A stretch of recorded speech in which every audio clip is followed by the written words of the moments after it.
Hi friends, Linda here from my fantasy homestead. We are gonna be dealing... I spooked a pigeon. We're gonna be dealing with this wall behind me. There's ivy here. I'm literally sitting on a bench that is in a flower bed, that I know that there's a flower bed here. And I have so many plants that need to go in the flower bed. But I can't do anything about the flower bed until I deal with the ivy, because the ivy is slowly creeping over and I just need to take it off, because I need to assess what kind of condition this wall is as well. It could be really bad. Thus far, most of the things I have found here are either, oh cool, I didn't know I had it, or oh no, it's really bad. I don't know how it's still standing, etc. That kind of feeling, yes. Anyways, the story about why I have 100 plants that need to go into the flower beds is I got gastroenteritis. Gastroenteritis. So basically, I ate something bad, really bad. It didn't agree with me. I had to go to A&E, and I was in so much pain that they basically said, we can offer you morphine. Have you ever had morphine in your life? And I said, no, I have never had morphine in my life.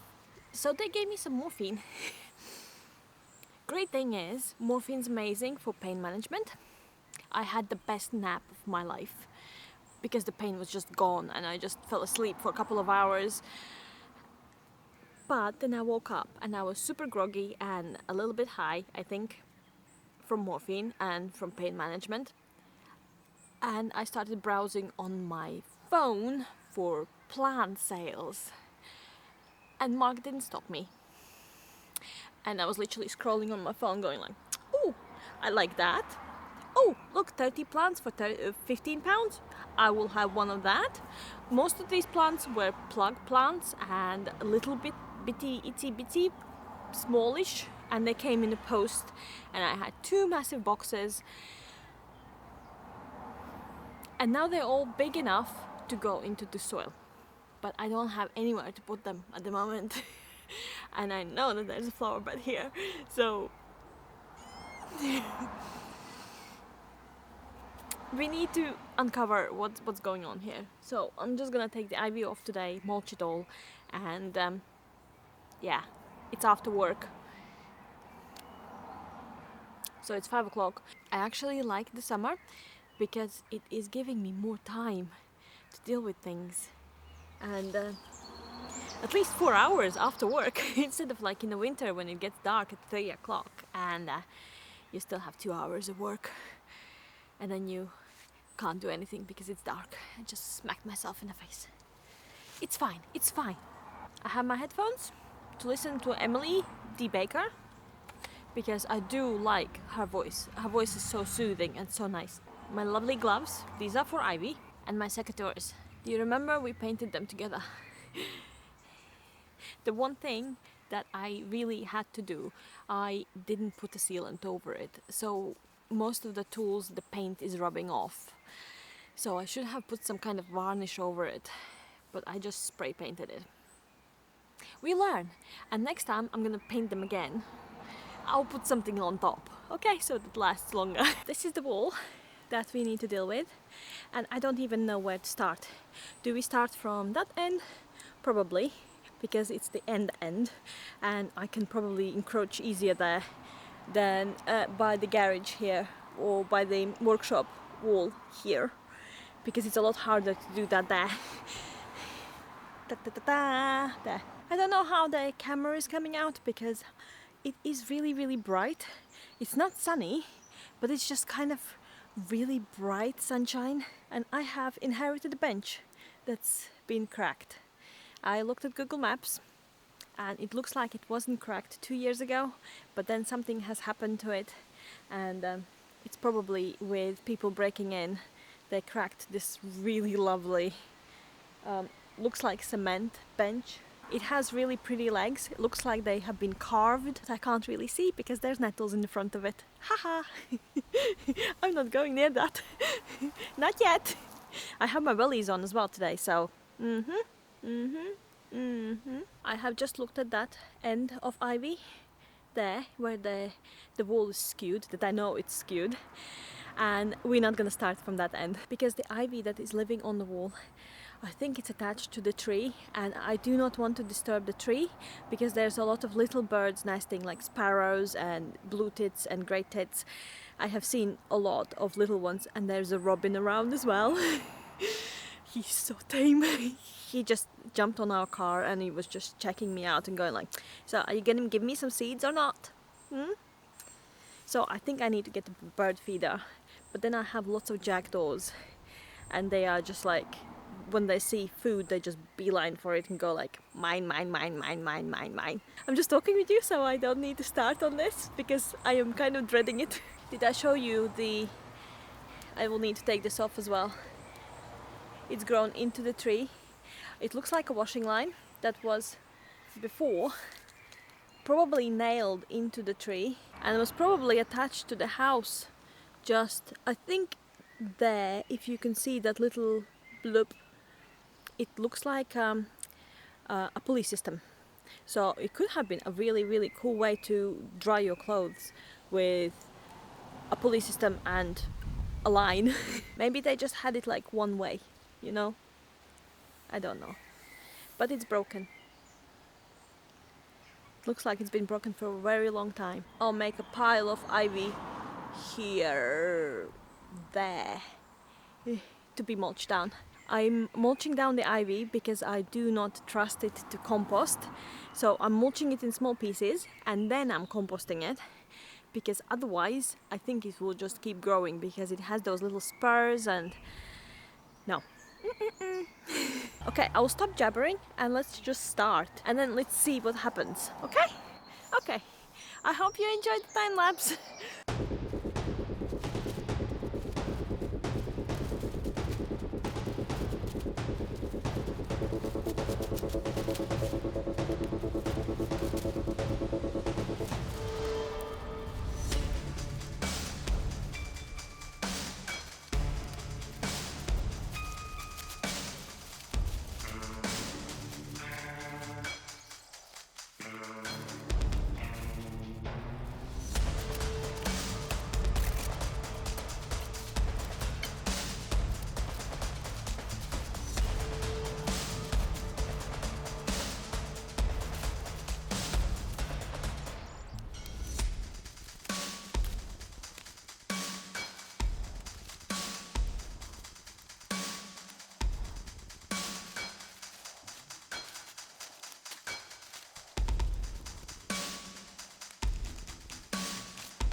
When I was taking the ivy off, I was actually quite worried there's gonna be a lot of birds' nests or any kind of little surprises like rats or any vermin.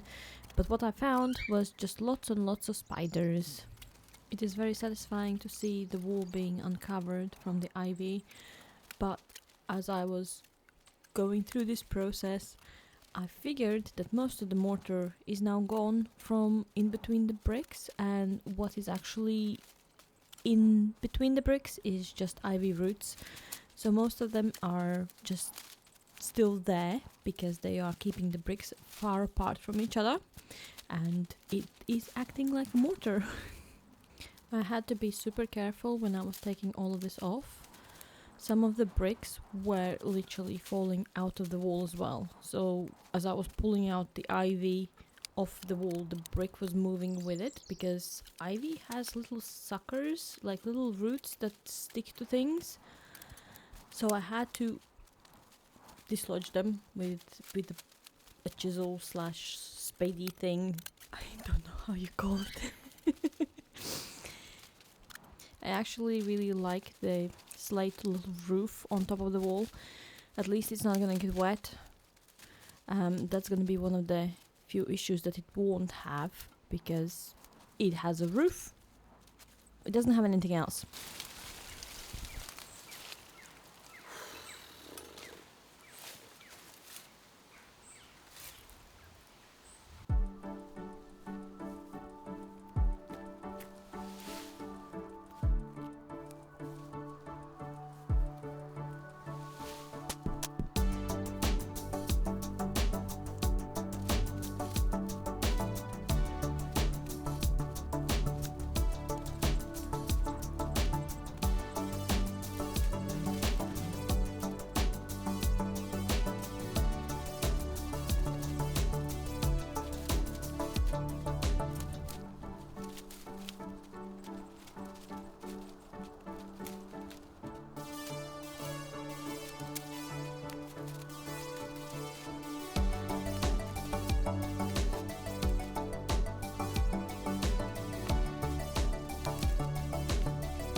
I didn't want to go near this bush that you see in front of me with pinkish leaves and green leaves, because it has about inch wide, 2.5-3 centimeter long thorns in it.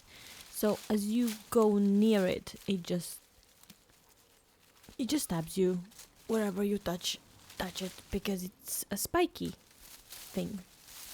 If you know what it's called, please let me know, okay? I think I probably should have worn a mask as well while doing all of this stuff. There was insane amounts of debris falling down, and the ivy had literally made its own compost on top of the wall. And I was just having a lot of sneezing fits and coughing fits, and I think it's probably because all of that dust was just floating in the air with me, and me just ripping things off. It was just in the air around.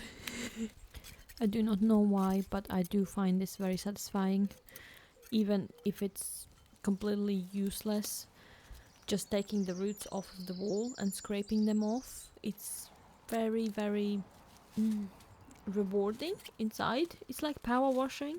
It's just the opposite way of just scraping off ivy roots and things like that. Everyone keeps telling me that I need to actually chop the ivy off and that it will come off of the walls easier. I'm not so convinced. I read and I have seen on a garage that we took the ivy off from, that someone had done that and chopped some of the ivy off, and the roots were not dislodging from the bricks, so the green one was doing it better. I have just found the other side of the washing line. I was wrong. It came to this tree over here, and yeah, it's we have lost the middle somewhere, and I bet it's gonna be in the flower bed.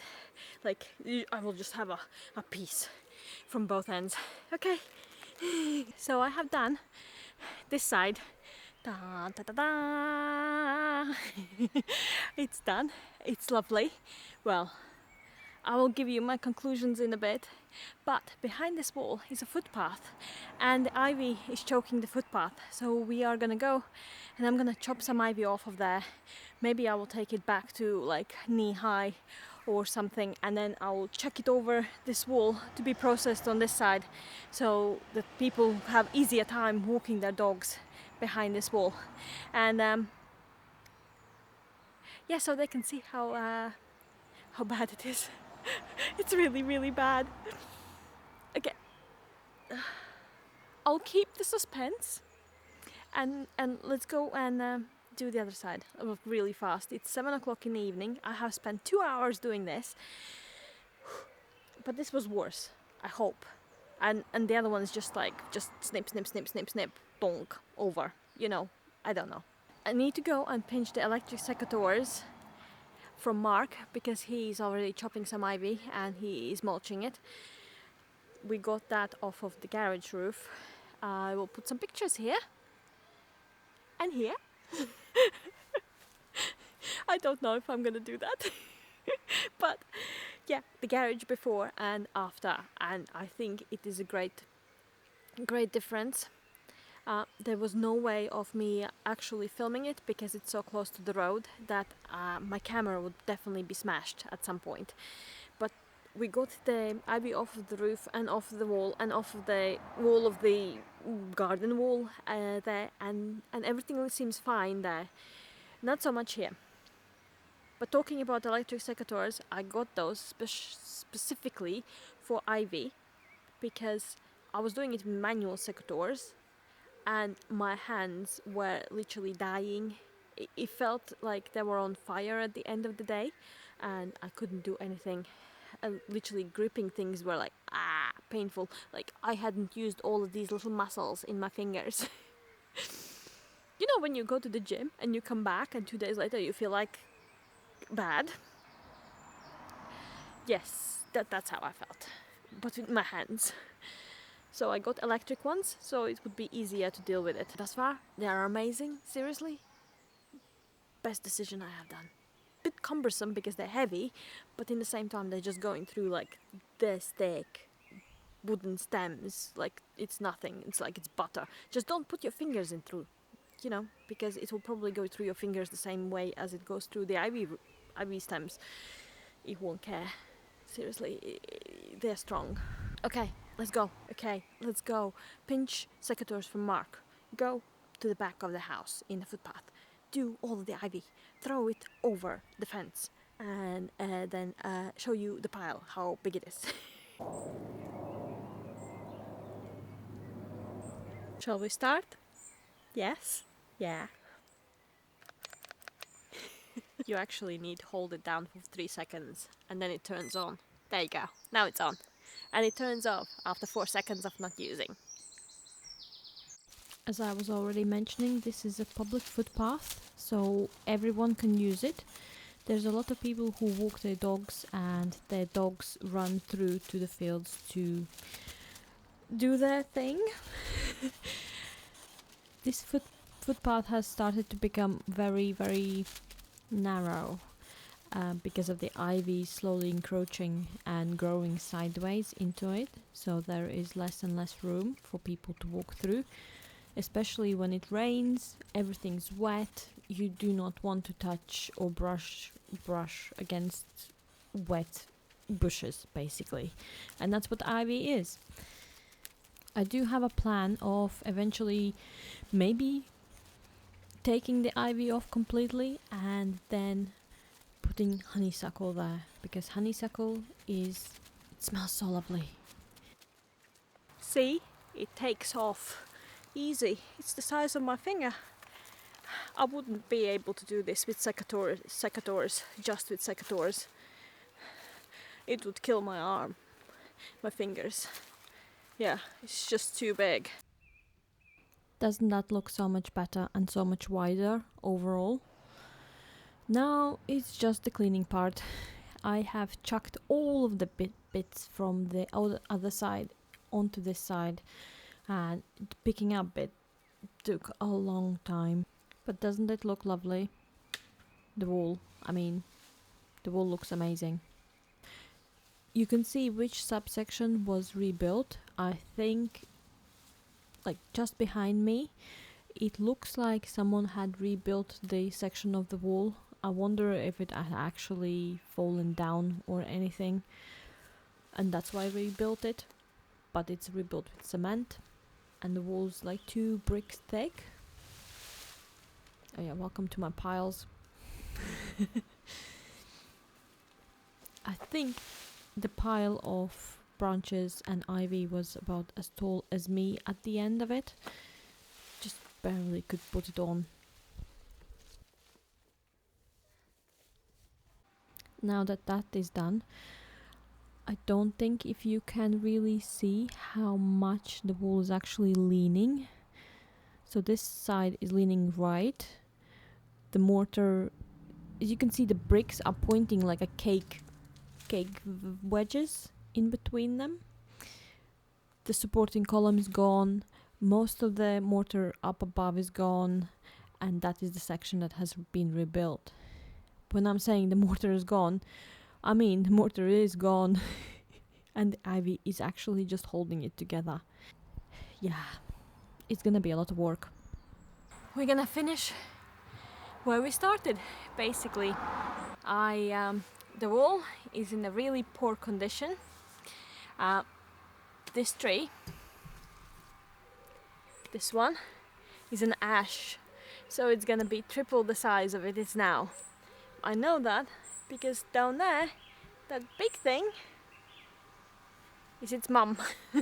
So this one's gonna be massive, and the wall behind it, I have flies.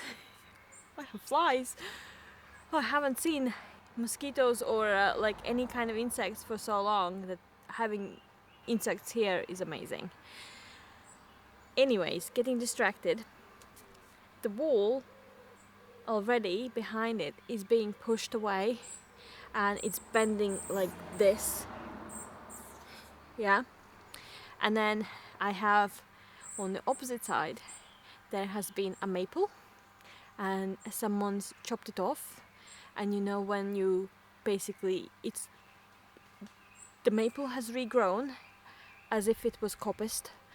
So there's 5 maples about the size of this tree, tiny, slightly smaller, but there's 5 of them, and the wall, instead of being like this, is like this. I didn't take any ivy off of the other side because I actually think the ivy is the bonding agent at the moment that is holding the wall up, and I will need to make a decisions. Either the wall goes, which I don't really want to do, or the trees go, which I don't really want to do either. But this one's going to be massive. It's probably going to encroach onto the workshop there on the corner. What would you do? I will need to sit and think and make a pros and cons list. Mature trees on property is a really big bonus, but not having enclosed courtyard is not really a good bonus either. As we already know, this gap shouldn't have been there. On the plans, there's a building there. So yeah, I wanted to rebuild it as well. So the maple, the ash. Decisions. Unfortunately, I have kind of already decided probably. Definitely want security. Security is more important in my opinion. For example, if I rebuild that building that's there, it's already on the plans and it has foundations, and rebuild this wall and put the gate where it is, then this area is completely enclosed and completely secure, so I could get a dog and it wouldn't get killed by running on the road because this road is very, very, very busy. Puppy or trees? No, that's a decision, right? I just keep adding layers like an onion. What would you do? let me know, okay? I'm gonna go and hang out with you in the comment section. Thank you so much for commenting and all of the new subscribers. It's so lovely to meet new people from all over the world. And yeah, I hope you enjoyed it, and I'll see you next time when we are probably gonna be digging up this flower bed and finding other things there, because I have already noticed some things, maybe. I managed to steal the shredder. I'm not saying goodbye yet then.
Okay, I'm done. All of that pile turned into this tiny one. It's up to my knee only. I think it's like 9:45 in the evening. I almost cut into the quiet hours. I'll see you next time. Bye bye. Bye friends.